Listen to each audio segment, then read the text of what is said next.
Are you guys ready to answer some Zelda and Nintendo questions? We have one specifically for you, Macintyre. Yeah. About your world of memes. Alright, so... World of memes. Yes. It's instead of Nintendo's World of Nintendo, it's Macintyre's World of Memes. World of memes. Yeah, alright. Noise. So this is the Zelda mailbag, what I have ripped off from Zelda Dungeon as the new Curiosity Shop. Don't sue me, Mosses. So for those who don't know, the Curiosity Shop used to be hosted by Axel. I think Zelda Universe a long time ago, like 6-7 years ago, with Alana Pierce, who's now at IGN, used to have their Zelda mailbag Curiosity Shop thing. I forgot what they called it as well. But this is ours. We just answer fan-submitted questions, viewer-submitted questions. If you want to have your question take priority, go to patreon.com/GameOverJesse to where your question will be guaranteed to be featured on the mailbag, or you can leave it in the comments on this video below, and even our Discord. If you tag us after you join our Discord, let us know your questions. We will dig through, try to get as many as we can on the mailbag.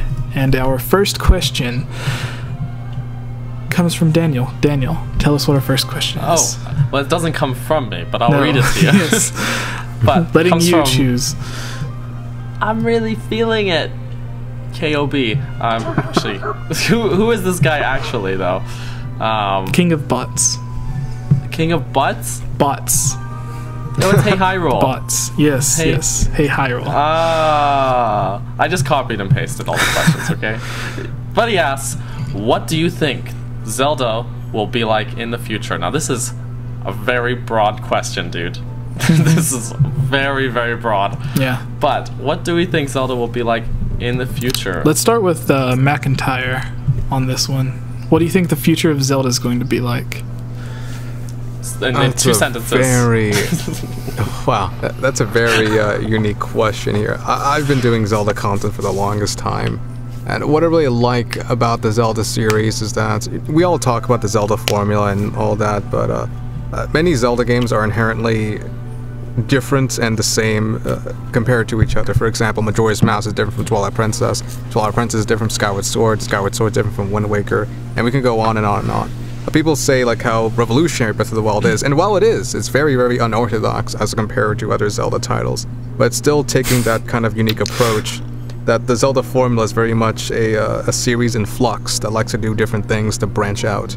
So if I were to describe what the future of the Zelda series is, it's going to be changing a lot. It will be staying the same to some kind of roots and conventions, but it will take a lot of liberties from here on forward. Yeah, I think it would be... That's a good answer. Yep, perfect answer. Yeah, I think it is going to be like Nintendo seeing success with A Link Between Worlds. They experimented a little, and that was I think they said Skyward Sword was their first time they wanted to veer from the traditional Zelda formula, and we've seen it a little bit with like there being no overworld and stuff like that. You were able to fly for the first time. Technically, there was a side quest in Twilight Princess, but you guys know what I mean. And then with A Link Between Worlds, there was, like, a lot of weapons didn't have numbers that you would get. You would just rent all of the items, or you would buy the items, and then you could go to almost any dungeon that you wanted, as long as you had the item that you needed to enter the dungeon or to advance once you're inside the dungeon. And then with Breath of the Wild, you have even more changes, and I think Nintendo has seen the success with A Link Between Worlds doing really good for the 3DS, Breath of the Wild doing really good for the Wii U and Switch. They're going to continue and continue to experiment more and more, and a lot of games like really every major 3D Zelda game that came after Ocarina of Time was in some way strongly influenced by it. In Majora's Mask, the obvious connections are there. It's basically the same game in a new world. Instead of Hyrule, it's Termina, but all the characters are familiar to Hyrule and everything because it used a lot of the same assets. So that link, pun not intended, is there between those games. And then next we get the Wind Waker, where the beginning of the game starts out with the story of Ocarina of Time. There's literally a giant statue of Link from Ocarina of Time in the game. Twilight Princess, you're playing as a descendant of Link from Ocarina of Time. You go to the Forest Temple, the Fire Temple, the Water Temple, in the same pattern that you did in Ocarina of Time.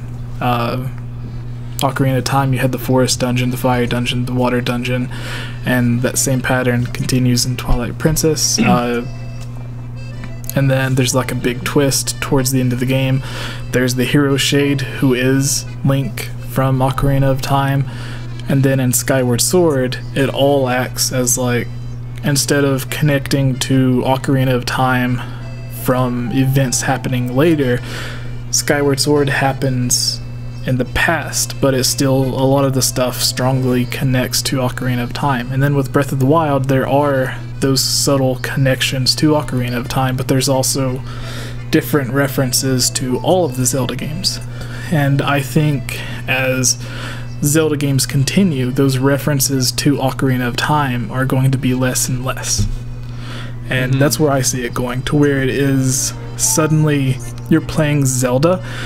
And a lot of people said it with Breath of the Wild, to where you're playing it and you're like, well, this doesn't feel like Zelda with Breath of the Wild, but you still had Kakariko Village, you still had Zora's Domain, you still had all of these places that felt familiar. So it may have played like a new game, but it was still in the world of Zelda. And I think, especially if the next game, as Macintyre mentioned earlier with one of the other topics, I think if the next Zelda game is the Majora's Mask version of, or even the Phantom Hourglass version of Breath of the Wild, to where it's no longer in Hyrule, it is all of these new mechanics, plus even further changes that Nintendo's just going to make after all the successful experiments with Breath of the Wild.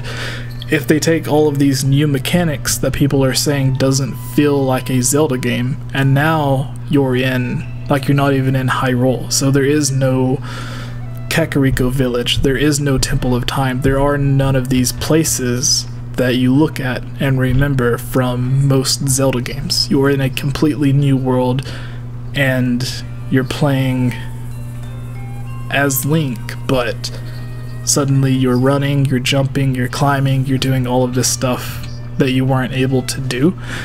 And that's when I really think it's going to start feeling like this isn't Zelda, but at the same time it's Nintendo, so somehow I think they're going to make it familiar enough to where it just feels like the logical evolution from Breath of the Wild. So, got a little short breath there, but that's my thoughts. Yes, that's my thoughts on the future of Zelda. I think they will continue to experiment and experiment until they get really far away to where people are like, this doesn't feel like Zelda, but it's still a great game. And then maybe in 5 or 10 years from now, they'll be like, hey, let's do a Zelda game like we used to. And then you'll get something that is more akin to Ocarina of Time once again. So that's my thoughts. Well, Andy. Yeah, I don't know how to follow an answer like that. I know. I'm intimidated thinking about it. No, I think the first two answers pretty much touched on what I would say. Like, in short, I would say expect the familiar mixed with the unexpected. You know, you can have your Zelda traits, but you know, if you'd have told me in the year 2000 that I'd be playing a Legend of Zelda game where you're like on a train riding around, I would have scoffed. So it's just you know, it's the unexpected and it's the natural evolution, and you're always going to have your, I think you will always have games that call back to like the Link to the Past and to the Ocarina of Times, but I think that Breath of the Wild is like the brave new world going forward for Zelda, and yeah, we'll see where they go. To touch on what you said really quick, to where like you're talking about if you would have said this back at this time, nobody would have believed you, or you wouldn't have believed yourself. But in a way, it's like with almost every Zelda game that came after Ocarina of Time, or at least the major ones, I think a lot of them had that unbelievable aspect about it, because with Ocarina of Time, you look at Majora's Mask and you're like, oh, it's kind of like Ocarina of Time, it's all the same people, but it's a different place, and you only have 3 days and the moon's falling. You would have been like, you're crazy. That doesn't make sense. Yeah. And then after that, you're like, oh, it's instead of like Majora's Mask, you're back in Hyrule, but now you only play as young Link, but the world's flooded. And then in Twilight Princess, you're like, oh, you turn into a wolf. And then in Skyward Sword, you're like, oh, well, you fly on birds in the sky, and you come to the ground, but you can't land on the ground, so you gotta jump off the birds, and then when you swing the sword, you have to swing your arm because there's motion control. Like, each new Zelda game, it sounds like something that you wouldn't believe telling yourself before, and thinking about that from what you just said makes me wonder, like, if you take Breath of the Wild and you try to think of something for the next game that would be unbelievable, that makes me even more excited. Yeah.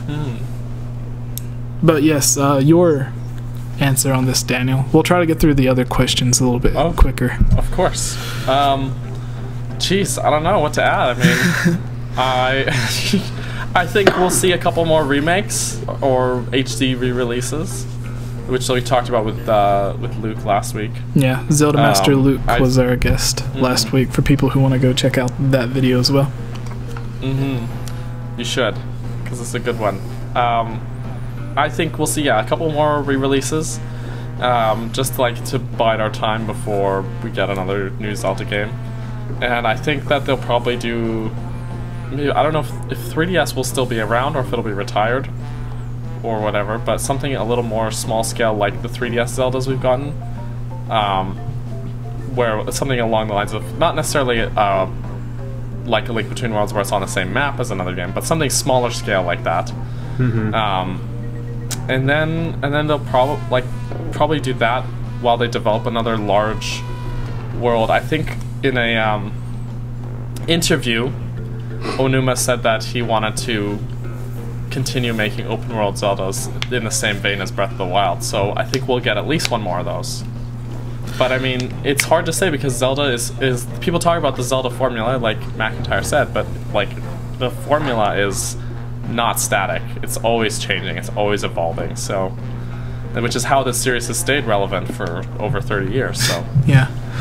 Alright, it's a mystery. Moving on to our next question, High King Averith, who a lot of people in the Discord are familiar with, says, what do you believe the Hero of Time did in the child timeline, if you believe he is the Hero Shade? And to start this off, it is confirmed, despite what game theory may say, that Link is in fact the same Link. Well, the Hero Shade, sorry, the Hero Shade in Twilight Princess is confirmed to be Link from the Hero of Time. He didn't die as a kid, he grew old into an adult, and that is his adult skeleton in the Hero Shade. So it is confirmed, but that does bring up the question, because a lot of people has wondered, how did Link's life go after Ocarina of Time to where he grew up? I think there's the gravestone or whatever it is in Twilight Princess that says, actually I forgot exactly what it says. Do you happen to know what it says, Macintyre? What exactly? Yeah, or like something close to what it says. I know you've done theories regarding it before, or that involve the Hero Shade. Oh wow, yeah, I've done numerous kind of theory videos about the Hero Shade. What I would argue, well, there's certain pieces of evidence we could look at first before making any kind of, let's say, hypothesis or whatever.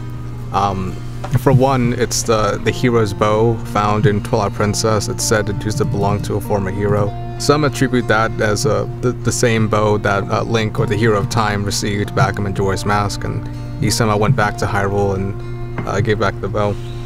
Another one would be how the Twilight Princess Link, the hero of Twilight, I believe, received the green tunic from the light spirits, and it said it came from a previous hero, and so on and so forth. Another thing people kind of attribute as well is that Link in Twilight Princess already knows Epona's song, like how you call Epona and so on and so forth. Some attribute that Link from the Hero of Time settled down with Milan and they had children. They eventually led to the Hero of Twilight, but Macintyre.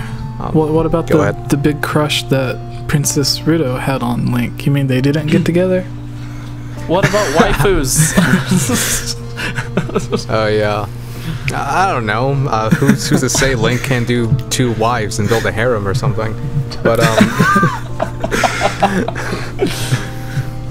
but yeah. Yeah, it's likely. In fact, I think it's pretty much confirmed that Link did leave Termina at some point and went back to Hyrule.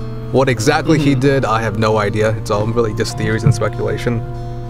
One thing we could probably safely say is that he went back to the forest at some point to establish a new home, and that's eventually how the Hero of Twilight came to be.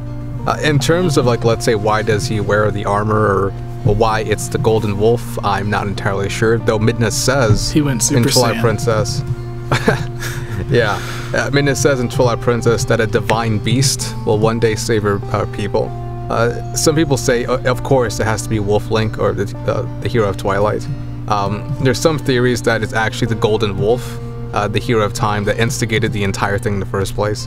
Like, the Hero of Twilight wouldn't have existed without the Hero of Time. And since he's the one that taught him the finishing blow, and you need that blow to actually finish off Ganondorf and the last boss, and some attribute that as some sort of carrying over effect. I've never thought Not sure about what exactly happened. That is really great that you brought that up. Yeah. That is awesome. Jesse, the tombstone you were referring to, I went up to my old friend ZeldaWiki.org, Yes. the best Zelda wiki that exists in my honest opinion. And the tombstone that you're referring to in Hyrule Castle Courtyard says, the cursed swordsman sleeps before the sacred tree, and then there is a grave underneath a tree. Or no, there is a thing that refers to the tombstone there, and I can't find what I don't think the tombstone itself says anything, but this. Well, I thought that there was refers to- something that referred to, like, Link feeling guilty for not being able to, like... That is a piece of dialogue where he says he lived a life of regrets. Okay. Because he chose the life of a hero, but then he couldn't live out the life of the hero. So, meaning that in this timeline split, where he went back in time, he's not remembered as a hero like he is in the Wind Waker timeline. Right. So he had this regret that he couldn't pass on his knowledge to someone that came after him, or his children or whatnot. Right. Which would be then what he's doing to ease his regrets with the Hero of Twilight. Yeah, I think what Link did after, I think that the armor that he wears might be, some people think that that's a sign that he went into service as like a soldier for the Royal Guard or whatnot, or for Hyrule Castle. Or That the was Royal always family. my thought. But that he I became don't a think knight so, of Hyrule. because I don't think he did, because that armor doesn't match any Hyrule soldier or Hyrule knight armor that we've ever seen in Zelda. It actually more closely resembles like a Stalfos armor in Twilight Princess, or more closely resembles the armor of like the knights in Icana Canyon, which I also don't think is where he got it. By the way, I'm not saying that is the case, but Yeah, I don't think that's. He's probably still like a lone, no pun intended, a lone wolf sort of guy. I could just imagine him heading to Icona Castle and just hanging out with all of the dead corpses. Yeah, just looting all their armor and gear. So yeah, I agree with Andy, or with Macintyre Andy, that he probably did go back to Hyrule and settle down and did start Ordon Village in some capacity. Yeah. With the but- Kakiri like disappearing, a lot of people think like I think they became Koroks again and just left the forest. yeah, and then Link Yeah. being the only human or Hylian there just converted it from Kakiri Forest to Ordon Village. So Yeah. I guess we're ready for the next question. We'll try to get through the rest of them a little bit quicker than we have been. I'll try not to be as long-winded on the questions. Did you get a chance to answer on that, Andy? Or I don't think. No, I'll defer to you guys for sure. I think the 3 Zelda theories here have got this pretty much covered. all right. Great. The videos on this channel are funded by supporters on Patreon like you. If you're a fan of this channel and would like to join on videos, receive shoutouts, watch videos early, have your questions answered, or have your topic discussed on our podcast, please consider supporting on Patreon for these and many other rewards for just $1. Shoutouts for this video includes Link Use the Triforce, Rusty Caulfield, Lovable Christie, Give Time 15, Shadow to Us, Robbie Morgan, and Lunarium. I want to thank all of you for everything you have done to help support this channel.